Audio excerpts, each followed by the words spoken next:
This is very delicious. It's very rummy. It's very flavorful. It's really good. It's really, really good. I recommend this. Hi solids, welcome back to Stone Cook Eats. Today I'm going to show you how to make my Christmas cake. If you're new to my channel, thank you so much for clicking onto this video, and please come again. Please join the solid family by subscribing, hitting the like button, and of course leaving a comment. Cut and fold. Cut and fold.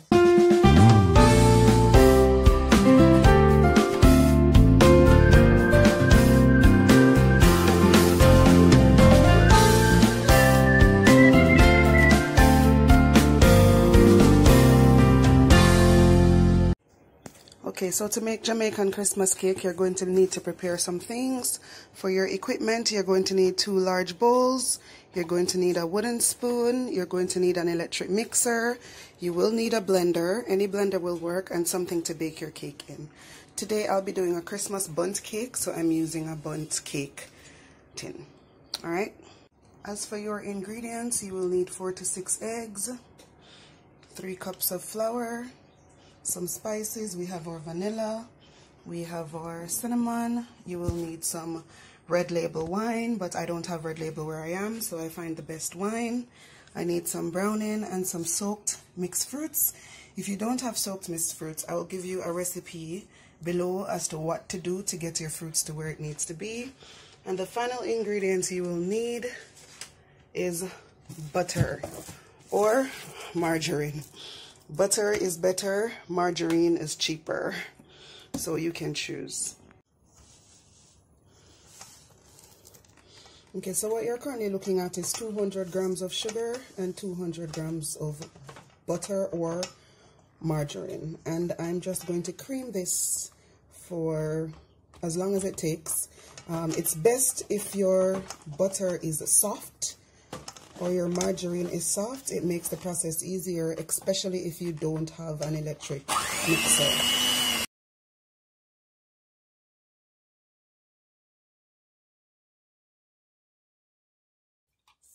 If you need to stop blending, stop creaming, and just bring the pieces back together with the spoon that you have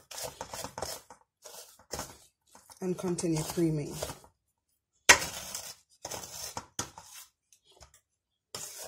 Basically, we're trying to melt away the sugar in the butter.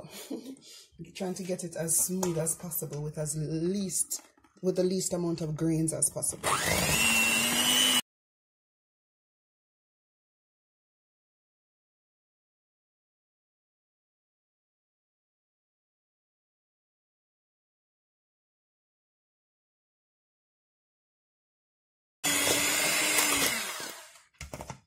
Alright, so now we will add our eggs one by one, and it is best if you check your eggs to see if they are good before you put them in the container.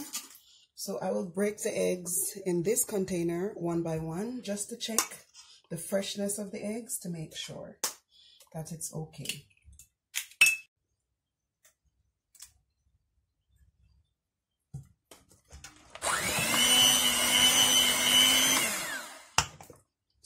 I'm only going to add 3, final one, 4. Uh-oh, I forgot to mix it.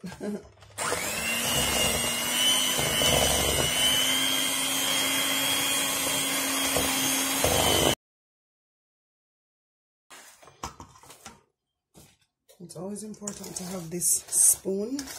It's very helpful in these times.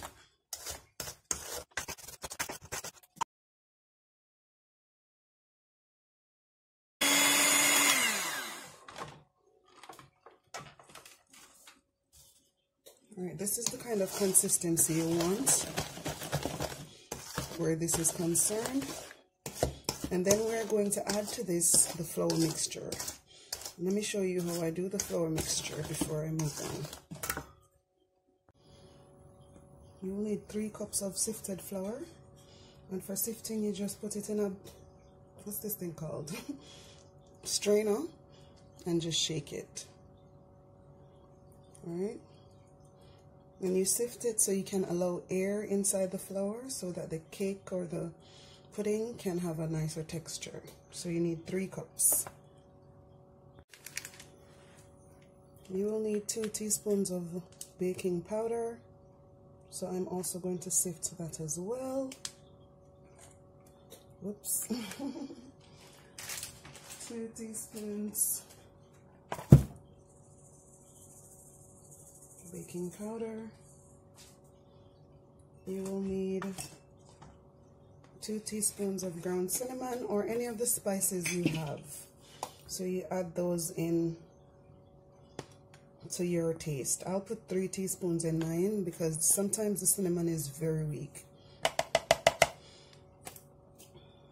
Alright, and then you just mix this. If you have mixed spice, go ahead and put it in. If you have nutmeg, go ahead and put that in as well. And that is how you spice up your flour. Alright, and you're going to also need to prepare your mixed fruits at this time. So I'm also going to blend that for you before we continue. I almost forgot the salt for the dry ingredients because it wasn't on the table. I'm going to put 1 teaspoon. Well, I'm going to put 3/4 of a teaspoon and then taste it to see if I need more. Alright?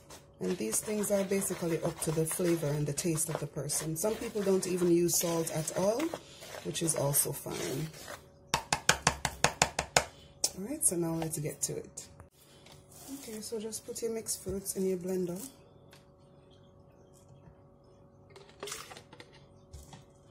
I'm just going to fill this up. I'm not making a very large cake or a lot because it's just me and I don't want to have so much cake to eat. So for my fruits, I have in here some prunes, I have different kinds of raisins, and I think I also have some dates in there, but this has been soaking for a while. And you're going to need some of the juices from the raisin so that it can be blended. Alright, and if you don't have enough blended juice, this is where the extra red wine comes in. So I'm just going to put some in to top it up. Alright, and then I'm just going to blend this for about 2 minutes and it's ready. That's it. This is what it looks like blended. A raisin smoothie or dried fruit smoothie, basically. Alright, so now it's time to put everything together. So the first thing you will add to your egg and butter and sugar mixture is about 1 cup of flour. Not just any flour, but the flour mixture that you made earlier. And then you do a process called cutting and folding until it disappears. So you go around the edge of the container, fold, cut, fold, cut, fold, cut. So this is the process. So you put 1 cup of flour and you also put 1 cup of the mixed fruits that you just made into a smoothie.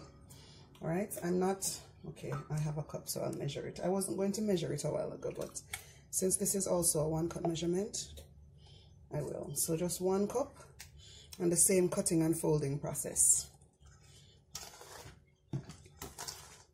You put them in alternately.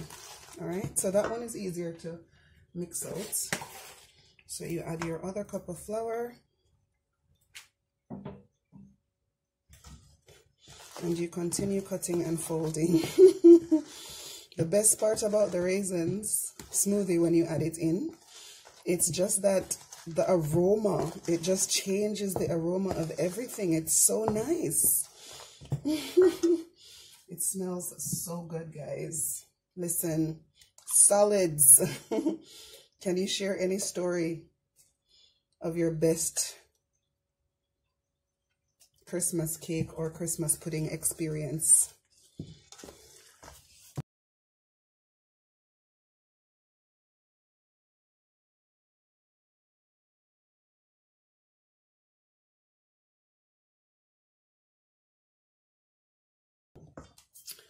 Alright, I've not forgotten, I have not yet added my vanilla, so I'm going to put that in. Usually about 2 tablespoons of vanilla will do the trick.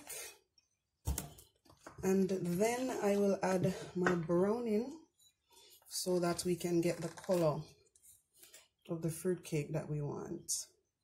So you can decide how brown you want it to be. Put some in there, 2 tablespoons. I don't like using the tablespoon measurement for thicker things because a lot of it gets wasted inside the measuring spoon, so I don't really like using it.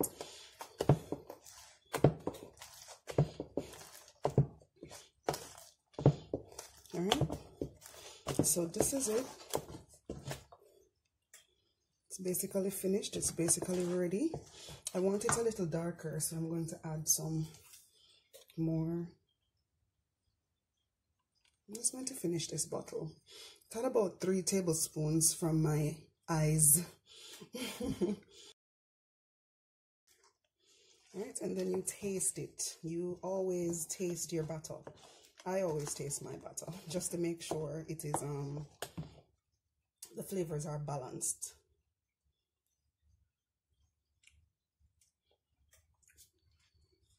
Wow. I'm going to put a little bit more salt in there.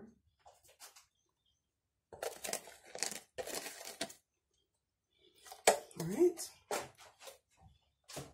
And I think I'll put a little more vanilla. I'm not tasting the vanilla. So for me, getting the cake to where it needs to be, it's all about the spices. It's always all about the spices. Do you think it needs to be a little bit browner?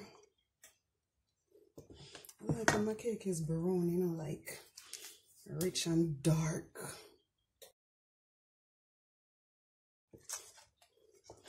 Alright, I'm pleased. Let me taste it again.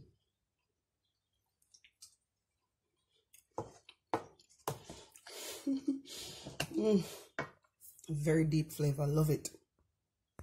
So the final thing to do is to grease your container. Some persons grease their container at the beginning so that it's already done, but I don't know why I always leave it for last. But basically, when I took out the butter, I left a few, I don't know, grams on the paper, so it is easier to grease without messing up my hand too much.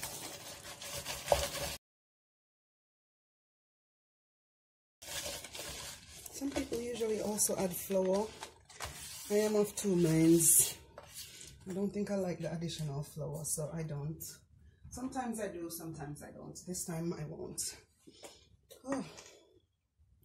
So you just pour the cake in the container that you plan to use. I'm hoping everything can fit into this container.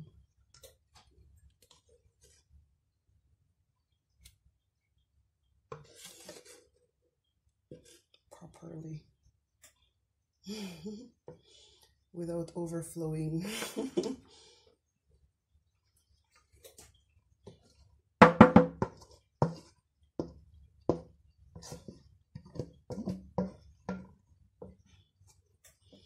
So this year I'm just making 1 cake.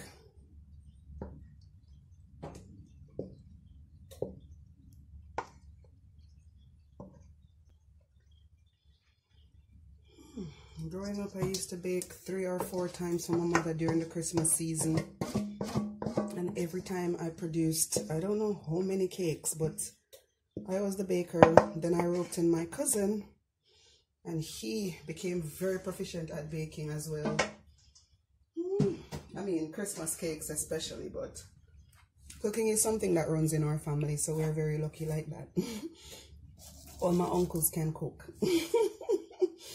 It's a thing, you know, it's a thing.